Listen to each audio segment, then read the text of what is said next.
আমার driving licence আমি আজকে পোস্ট অফিস থেকে নিয়ে আসছি। পোস্ট অফিস থেকে নিয়ে আসলাম। তো আমি নিজে নিজে আবেদন করছি, কোনো দালাল ছাড়া। কিন্তু সরকারিভাবে বলা আছে এতদিনে ঘরে পৌঁছে যাবে। এগুলো আসলে সম্পূর্ণ ভুল। ওইখান থেকে ওরা দিত ঘুষ ছাড়া ওরা করে না, ঘুষ ছাড়া ওরা ড্রাইভিং লাইসেন্স দেয় না। এরপর পোস্ট অফিসে গেলে পোস্ট অফিস ওরা তো দিয়ে যায় না, ওদের কাছে গেলে ওরা আবার টাকা চায়। ঠিক আছে, এই দেশটা মানে পুরোই দুর্নীতির ভরা। ঠিক আছে, এরপরে নিজে নিজে করুন, দালালের পিছনে যাবেন না। আহ, একটু কষ্ট করতে হবে, কষ্ট করলে সবই হবে। কষ্ট না করলে কিচ্ছুই আসে না। এতদিন তো লাগার কথা না।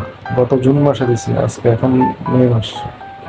ঠিক আছে, এর মাঝখান থেকে শুনলাম যে এদের কার্ডের জন্য ইন্ডিয়া অর্ডার দিছে, 5 লাখ কার্ড আসতেছে। এখান থেকে কার কি দরকার, কার কেন, কখন প্রয়োজন, কখন দিছে, কোন সময় পাওয়ার কথা, কোনো নিয়ম কানুন, কোনো তোয়াক্কা নেই, কোনো নিয়ম নেই। Thank you. সবাই নিজে নিজে আবেদন করুন, চ্যানেলটা সাবস্ক্রাইব করুন, লাইক করুন, শেয়ার করে আপনাদের মতামত জানান, কমেন্টস করে জানান মতামত। আল্লাহ হাফেজ।